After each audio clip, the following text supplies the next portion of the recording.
Tem uma sensação que você provavelmente conhece bem. Não é tristeza, exatamente. Não é depressão no sentido clínico. É algo mais sutil, mais persistente. É acordar de manhã, olhar para o teto e sentir aquela pergunta atravessar sua cabeça antes mesmo de você estar totalmente acordado. Pra quê? Você levanta, faz café, pega o metrô lotado, ou fica preso no trânsito, ou entra numa ligação de trabalho que poderia ter sido um e-mail. Almoça sozinho ou com pessoas que você mal conhece de verdade. Volta para casa, dorme, repete. E em algum ponto, no meio desse ciclo que não para, você começa a se perguntar se tem algo de errado com você. Se todo mundo ao redor tá bem e você é o único que sente que falta alguma coisa. Que a vida deveria ter mais significado do que isso. Que você deveria ser mais feliz. Que você deveria sentir mais. Mas eu preciso te dizer uma coisa. Você não está quebrado. Um homem nascido em 1913, na Argélia, filho de uma família pobre, que nunca conheceu o pai, que cresceu numa cidade colonial cheia de contradições, que sobreviveu a 2 guerras mundiais e morreu num acidente de carro aos 46 anos, com uma passagem de trem não utilizada no bolso. Esse homem passou a vida inteira tentando nomear exatamente o que você sente. O nome dele era Albert Camus. E o nome do que você sente é o absurdo. Antes de continuar, eu preciso que você abandone qualquer ideia que tenha sobre filosofia. Esqueça o professor chato, esqueça os termos difíceis, esqueça aquela sensação de que isso é coisa de pessoa que tem tempo demais. Porque Camus não escreveu para a academia.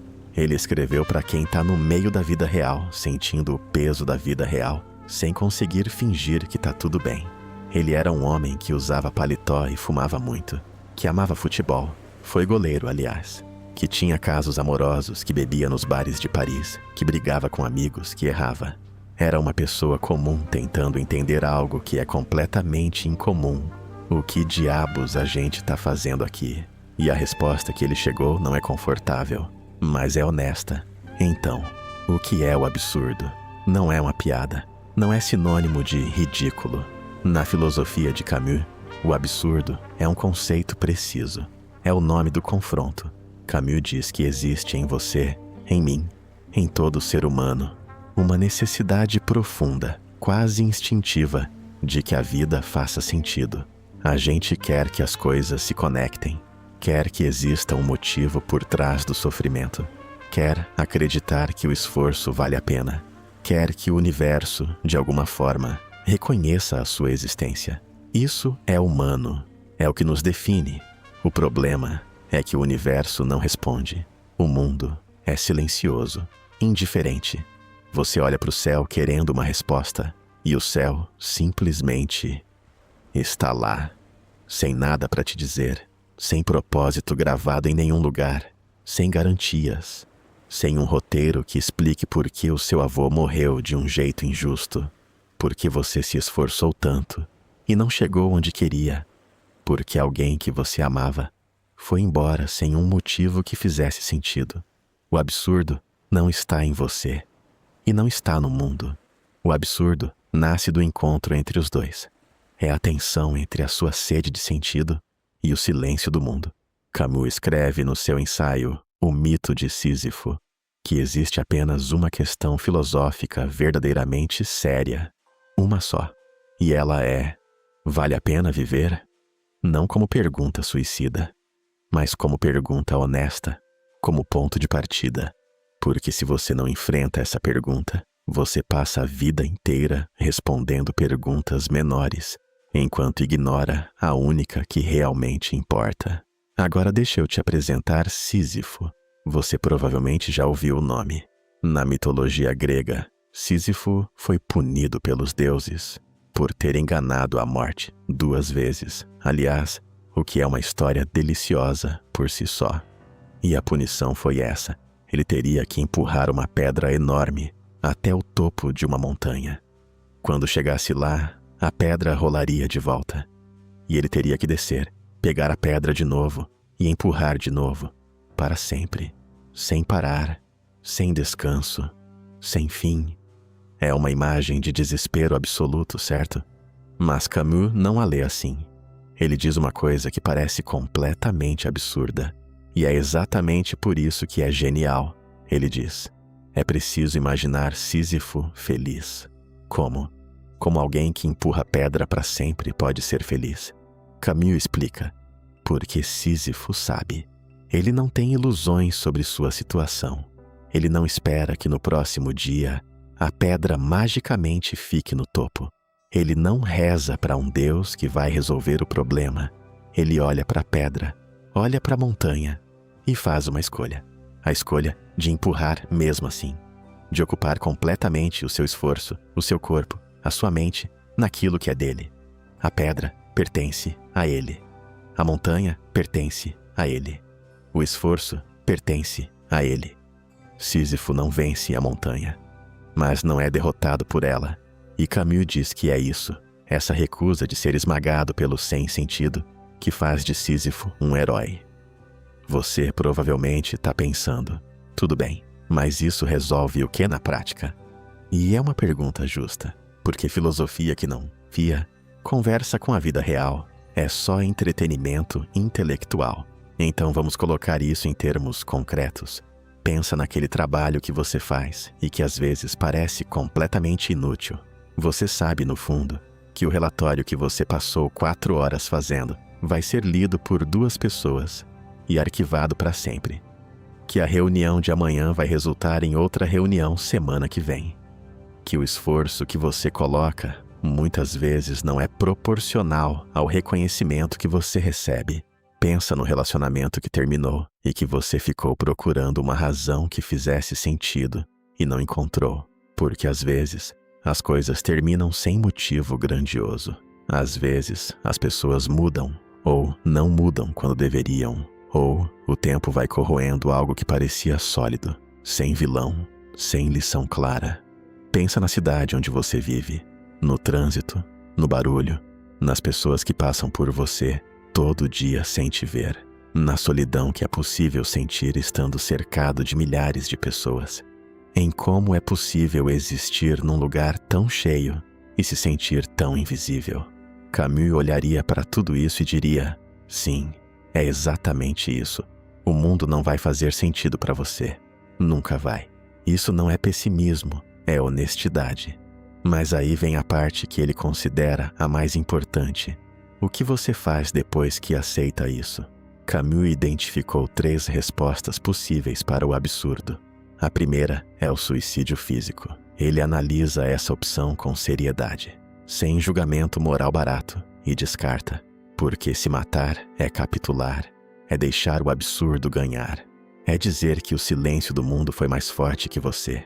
Não é uma solução, é uma fuga. A segunda é o que ele chama de suicídio filosófico. Essa é a mais comum. É quando você decide que não aguenta encarar o sem sentido e então faz um salto para uma religião, para uma ideologia, para um sistema de crenças que promete uma resposta pronta. Não estou dizendo que ter fé é errado. Estou dizendo o que Camus diz, que usar a fé como anestesia, como forma de não ter que encarar a realidade da sua condição, é uma forma de desonestidade consigo mesmo.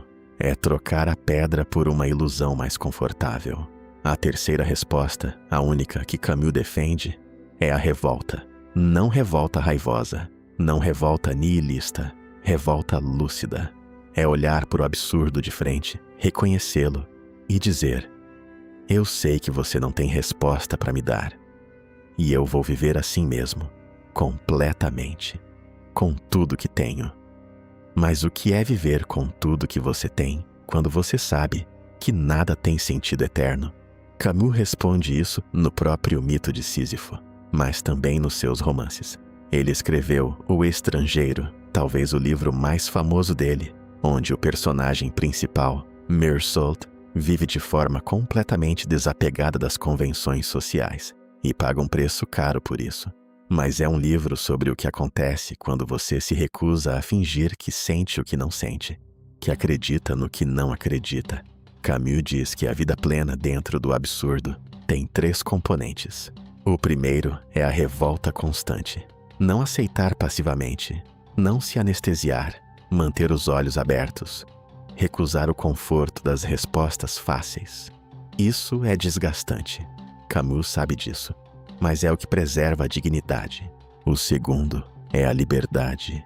Quando você para de buscar um significado eterno, externo, definitivo, quando você aceita que não há um roteiro gravado nas estrelas para sua vida, você descobre que você é livre, completamente livre. A ausência de sentido dado é a presença de sentido construído. Você não está preso a nenhum destino. Não existe um papel que você tenha a obrigação de cumprir. Essa percepção pode ser aterrorizante no início, mas é também a maior forma de autonomia que existe. O terceiro é a paixão. Não paixão no sentido romântico, trivializado pela cultura pop. Paixão no sentido de intensidade, de presença, de se jogar completamente em cada coisa que você escolhe fazer. Camus acreditava que a resposta para o vazio não é preencher a vida com mais coisas, mas ir mais fundo nas que você já tem. Ter menos, mas sentir mais. Tem um trecho de O Mito de Sísifo que eu quero compartilhar com você. Não literalmente, mas a ideia central, porque é uma das coisas mais perturbadoras e libertadoras que já foram escritas. Camus fala sobre a experiência de acordar de manhã, pegar o metrô, trabalhar, almoçar, pegar o metrô de volta, jantar, dormir e repetir o ciclo. E diz que na maioria das vezes a gente faz isso no piloto automático.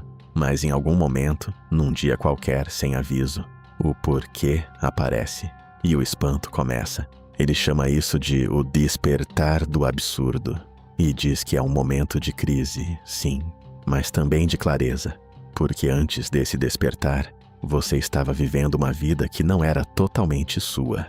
Você estava executando um roteiro escrito por outras pessoas, pela família, pela sociedade, pelo mercado, pelas redes sociais, sem parar para perguntar se era isso que você queria. O absurdo, quando ele te encontra, é perturbador, mas ele também é uma espécie de convite. Agora eu quero ser honesto com você sobre uma coisa. Camus não oferece consolo fácil. Ele não diz, vai ficar tudo bem. Ele não diz que você vai encontrar seu propósito numa lista de 5 passos. Ele não diz que o sofrimento tem um motivo maior que você vai entender depois. Ele diz o oposto. O sofrimento muitas vezes não tem motivo. A injustiça existe. As coisas boas terminam. As pessoas que você ama vão morrer. Você vai morrer. E o universo vai continuar completamente indiferente a tudo isso. E então ele diz, viva assim mesmo, com essa consciência, não apesar dela, com ela. Isso é diferente de resignação.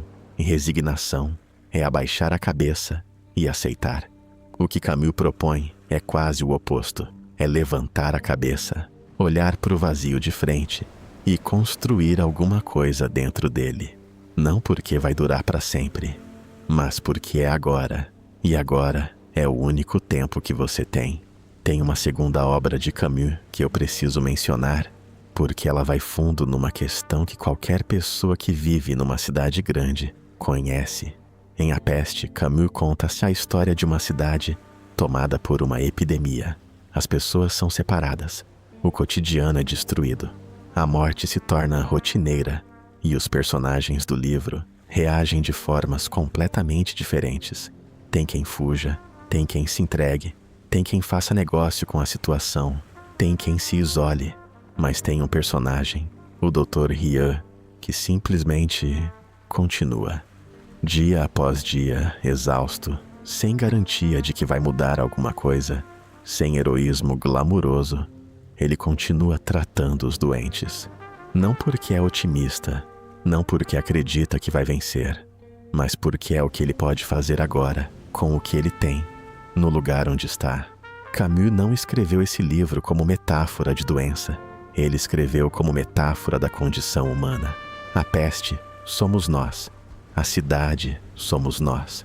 E a pergunta é, quando tudo ao redor parece absurdo e injusto e sem saída, você vai ser o tipo de pessoa que foge, que se acomoda ou que continua. Eu sei que viver numa cidade grande hoje em dia tem um sabor específico de exaustão. É uma exaustão que não é só física, é existencial. Você é bombardeado de informação o tempo todo. Todo mundo parece estar prosperando no Instagram enquanto você está lutando para pagar as contas. A comparação é constante. O ruído é constante. A sensação de que você deveria estar fazendo mais, sendo mais, consumindo mais, constante. E o que Camus diria sobre isso? Provavelmente, diria que boa parte do sofrimento moderno vem de tentar escapar do absurdo em vez de encará-lo. O consumo compulsivo, o entretenimento ininterrupto, o trabalho como anestesia, tudo isso é o suicídio filosófico em versão contemporânea. São formas de não ter que sentar com o silêncio e se perguntar o que você realmente quer. A proposta dele é incômoda justamente porque é simples. Pare, sente, pergunte. Não, como eu posso ser mais produtivo, mas o que eu quero que a minha vida seja. Não, como eu posso ter mais seguidores, mas o que é real para mim. Não, como eu me torno mais feliz, mas o que é uma vida que eu possa chamar de minha. Camus morreu em 1960. Tinha 46 anos. No bolso, quando o carro bateu, havia uma passagem de trem que ele havia comprado, mas decidido não usar. Ele foi de carro com o editor, por impulso. É uma ironia que ele provavelmente teria achado adequada, porque se tem algo que ele ensinou, é que a vida é exatamente isso. Imprevisível, injusta, sem garantias. E que a resposta para isso não é se proteger, se fechar, se anestesiar, ou encontrar uma narrativa religiosa ou ideológica que prometa que no final vai dar certo. A resposta é se jogar, é empurrar a pedra sabendo que ela vai rolar, é tratar os doentes sabendo que alguns vão morrer, é escrever livros sabendo que um dia você não vai estar mais aqui para defendê-los. É amar pessoas sabendo que o tempo vai agir sobre tudo, não porque vai durar, mas porque é real enquanto dura. Antes de encerrar, eu quero te deixar com uma última ideia. Camus ficou muito famoso por falar do absurdo, mas o que muita gente não sabe é que nos últimos anos de vida, ele estava cada vez mais interessado numa ideia diferente, que chamava de revolta solidária. Ele percebeu que o absurdo, levado ao extremo, pode virar isolamento, pode virar uma filosofia de indiferença, cada um com a sua pedra, cada um com a sua montanha, sozinho. E ele não queria isso. Ele dizia que a resposta mais completa para o vazio não é apenas individual, é relacional. É reconhecer que o outro ao lado de você também está empurrando uma pedra. Que a cidade que parece hostil é cheia de pessoas que sentem exatamente o que você sente. Que o estranhamento que você sente no metrô, olhando para as pessoas que parecem estar num mundo diferente, talvez elas estejam sentindo o mesmo estranhamento de volta. E que existe algo profundamente humano em reconhecer isso um no outro. Não resolver, não consertar, só reconhecer. Tem uma frase que é frequentemente atribuída a Camus, e mesmo que a origem seja disputada, ela captura algo que estava no centro do que ele pensava. No meio do inverno, descobri dentro de mim um verão invencível. Não um verão que apaga o inverno, um verão que existe dentro do inverno, ao mesmo tempo. É isso que ele está falando. Não a ausência de dor, não a promessa de que vai passar, mas a possibilidade de uma chama que o frio não consegue apagar, porque ela não está fora de você, está dentro. Então, para fechar, se você acorda de manhã e sente aquele peso, se você atravessa o dia no automático e só lá pelas 11 da noite, quando tudo finalmente está quieto, você consegue sentir que existe algo mais profundo em você que a rotina não alcança. Saiba que isso não é fraqueza. Camus chamaria isso de lucidez, e lucidez para ele era o começo de tudo. Você não precisa resolver o sem sentido. Não precisa encontrar um propósito eterno e grandioso. Não precisa ter certeza de nada, só precisa continuar, com os olhos abertos, com a pedra nas mãos, com a consciência de que a montanha é sua. E às vezes, só às vezes, no meio do esforço, no intervalo entre uma subida e outra, você vai olhar para trás, ver o quanto você já carregou e sentir alguma coisa que se parece muito com orgulho. É preciso imaginar Sísifo feliz.